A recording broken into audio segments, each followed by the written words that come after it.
శ్రీమన్ ఆకాయ్యంకోటి సూర్య స్వప్నకం నిర్విఘ్నకుర్మేదేవ సర్వకార్యేషు సర్వదా. అందుకే నా జన్మనిచ్చిన తల్లిదండ్రులకి పాదాభివందనం. వేళ చాలా మంది విద్య యందు కానీ, ఉద్యోగం యందు కానీ, లేదా రకరకాల సమస్యల యందు ఎవరైతే సతమతం అవుతున్నారో, కొంతమందికి విద్య యందు అయితే విద్య యందు ఆటంకాలు, ఉద్యోగమునందు ఆటంకములు, అలాగే వివాహ సమస్యలు, అలాగే సంతాన సమస్యలు, రకరకాల సమస్యలతోటి బాధపడుతున్న వారికి ఈ క్షిప్ర గణపతి అని ఒక గణపతి ఉన్నారు. 32 గణపతులు. ఈ క్షిప్ర గణపతి ఉపాసన చాలా సులభంగా చేయొచ్చనమాట. ఏ రకంగా సులభంగా చేయొచ్చంటే ప్రతి మానవులు కూడా అంటే ఆడవారైనా, మగవారైనా తక్షణమే రిజల్ట్ కావాలి అనుకున్న వాళ్ళు వీళ్ళు 21 రోజులు నేను చెప్పిన విధానంగా చేసినట్లయితే అత్యద్భుతమైన ఫలితాన్ని స్వీకరిస్తారు. ఏ రకంగా స్వీకరిస్తారు అంటే చాలా జాగ్రత్తగా వినండి. జాతకంలో ఏ రకమైన దోషములున్నా అంటే కుజ దోషం గాని, కాలసర్ప దోషం గాని, లేదా గురు దోషం గాని, పితృదోషం గాని, కుజ దోషం గాని ఏ రకమైన దోషములున్నా తొలగించడానికి ఈ క్షిప్ర గణపతి ఉపాసన చాలా ముఖ్యమైనది. ఏమిటి అంటే దీనికి గురుముఖంగా ఉపాసనా మంత్రంతో ఏమీ చేయక్కర్లేదండి. ఏం చేస్తే ఫలిస్తుంది అని చూసుకున్నట్లయితే దీనికి వేకువజామునే అనగా బ్రాహ్మీ ముహూర్తంలో 4 గంటల నుంచి 4:30 సమయం లోపల ఎవరైతే నిద్రలేచి ఈ ప్రక్రియ విధానాన్ని చేస్తారో వారికి తక్షణమే అత్యద్భుతమైన రిజల్ట్ వస్తుంది. దాంట్లో ఎటువంటి సందేహం లేదు. చాలా జాగ్రత్తగా ఉండండి. ప్రతి ఒక్క వ్యక్తి యొక్క జాతకంలో బృహస్పతి అనగా గురుడు బాగుంటే దేన్నైనా సాధిస్తాడు. అలాగే వ్యాపారంలో గాని, ఉద్యోగంలో గాని, విద్య యందు కానీ ఆటంకం ఉన్న వాడికి బుధుడు నీచపట్టి ఉండడం గాని, బుధుడు వక్రించడం గాని, బుధుడి యొక్క దోషాలు ఉన్న వాడికి కానీ బుధ దోషం పోతుంది. నేను చేసి చెప్పే ప్రక్రియకి. అలాగే బృహస్పతి దోషం పోతుంది. చంద్రుడు మనస్సు కారకుడు కాబట్టి చంద్రుడి యొక్క దోషాన్ని కూడా పోగొట్టేటట్టుగా చేస్తాడు. ఏంటంటే మనస్సు కారకుడు చంద్రుడు ఒకటి చేద్దాం అనుకుంటాం, కానీ ఒకటి చేస్తాం. పొద్దున్న ఒకటి ఆలోచిస్తాడు గురుగారు మా అబ్బాయి మధ్యాహ్నానికి మారిపోతుంది, సాయంత్రానికి ఇంకో రకంగా ఆలోచిస్తాడు అనుకునే వారికి ఆ దోషాన్ని పోగొడతాడు ఈ క్షిప్రగణపతి. తర్వాత ధైర్యము, సాహసము, ప్రతి పని యందు ఆటంకములు లేకుండా ముందుకొచ్చి ఆరోగ్యంగా ఉండి ప్రతి కార్యాన్ని దిగ్విజయం చేసి యొక్క గ్రహం ఏమైనా ఉన్నటువంటి నవగ్రహాల్లో అది రవి యొక్క గ్రహం. ఈ యొక్క గ్రహాన్ని బలం చేస్తుంది. 4 గ్రహాలను బలం చేసి ఈ క్షిప్ర గణపతి ఉపాసన ఏ రకంగా ఉంటుంది అంటే ప్రధానంగా ఒక తామలపాకు తీసుకుని చాలా సింపుల్ రెమెడీ అండి మీరు చేసేది.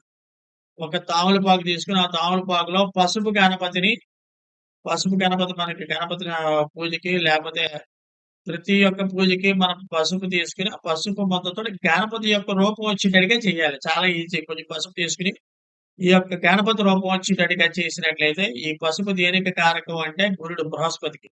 తామలపాకు ఎందుకు పెట్టామంటే బుధుడు ఎవరికైతే నీచపట్టి ఉన్నాడో ఏ పనులు అవ్వట్లేదు అనుకున్న వాడికి తామలపాకులో ఈ పసుపు గణపతిని పెట్టి దానికి కొంచెం కుంకుమద్ది ఈ పసుపు గణపతికి చేసిన తర్వాత కుంకుమద్ది చాలా జాగ్రత్తగా ఉండండి. కుంకుమ దేనికి ఆధారం అనుకున్నట్లయితే రవి యొక్క గ్రహానికి.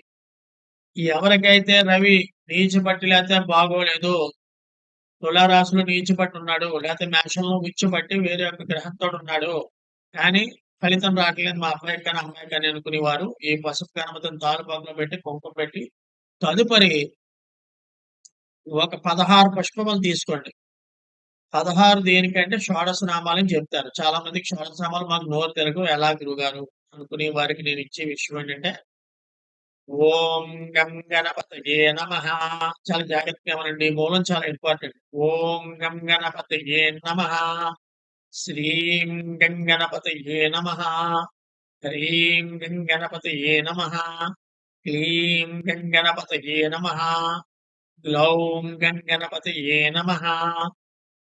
గం గం గణపతయే నమః.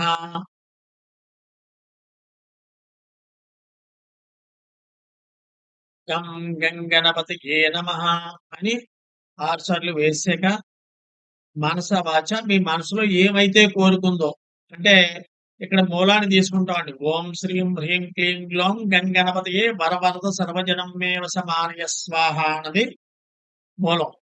వాటిలో ఓం గం గణపతయే నమః, శ్రీం గం గణపతయే నమః, హ్రీం గం గణపతయే నమః, క్లీం గం గణపతయే నమః, గ్లౌం గంగణపతియే నమః అన్నది చేసి, తర్వాత మీ మనసులో ఉన్న కోరిక చేసుకొని, ఆ యొక్క మిగతా ఏవైతే పుష్పాలు ఉన్నాయో ఆ గణపతికి అర్పించాలి. ఏ రకంగా అంటే, నాకు విద్య యందు ప్రాబ్లమ్స్‌గా ఉంది. లేదా ఉద్యోగం సమస్యలుగా ఉంది. సంతాన సమస్యలుగా ఉంది.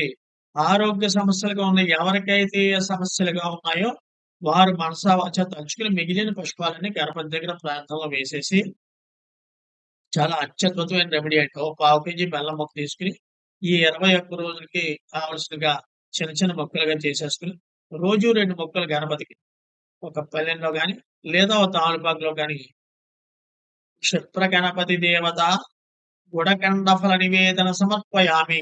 చాలా జాగ్రత్తగా వినండి. క్షిప్ర గణపతి దేవత గుడకండ ఫల నివేదన సమర్పయామి అని చెప్పి 5 సార్లు తీసుకో స్వామి అని మనం ఎలా తింటున్నామో పంచేంద్రియాలుకి భూత కానుక కాబట్టి ఇది భూత శాంతి అని చెప్తా ఉంటాం. ఇప్పుడు పూజ చేసిన తర్వాత భూత శాంతి ఏంటంటే నైవేద్యం పెట్టడం. ఈ భూత శాంతి ఎవరైతే చేయలేదో వారికి ఫలితం ఉండదంట పూజ చేసిన. ఈ భూత శాంతి అంటే ఏమిటయ్యా అంటే భూతం అంటే దెయ్యం ఇది కాదు. ఈ నైవేద్యం ఎప్పుడైతే పెట్టారో స్వామికి అత్యద్భుతమైన శుభరంటుంది అయిపోతుందండి. అయిపోయిన తర్వాత అనంతరం ఏం చేయాలి? ఈ గణపతిని ఉద్వాసన చెప్పేసి అదే రోజు ఈ క్షిప్ర గణపతి యథాస్థానం ఉద్వాసన సమర్పయామి అని చెప్పి ఆ గణపతిని తీసి మన దగ్గరలో ఉన్న నదిలో కానీ చెరువులో కానీ కాలువలో కలపకూడదండి. దగ్గరలో ఉన్న నదిలో కానీ చెరువులో కానీ తామలపాకు ఈ యొక్క నేను చెప్పిన ఈ పువ్వులు అన్ని కలిపి నదిలో కలిపేయాలి ప్రతిరోజు కూడా. మీరు చేసే విధానం ఏంటంటే తామలపాకు ఈ గణపతిని మిగిలిన పువ్వులు తీసి మన ఇంటి దగ్గర శుభ్రంగా ఒక కవర్లో వేసుకుని నదిలో కలిపేయాలి. కలిపేసినప్పుడు నది ఏమో తెలియక కానీ చెరువు కానీ దండం పెట్టుకోండి. నేను అనుకున్న కోరిక దిగ్విజయంగా సాగేటట్టుగా చెయ్యమ్మా అని అంతే. ఇలా 21 రోజులు ఎవరైతే చేస్తారో వారు అనుకున్న కోరిక కార్యసిద్ధవడంలో ఎటువంటి సందేహం లేదు. 21 రోజులు తెల్లవారుజాము 4-4:30 సమయం చేసి ఒక పావుగంటలో అయిపోతుందండి ప్రక్రియ విధానం. అత్యద్భుతమైన రెమెడీ వస్తుంది. ఈ యొక్క వీడియో మీకు నచ్చినట్లయితే షేర్ చేసి, లైక్ చేసి, సబ్స్క్రైబ్ చేయండి.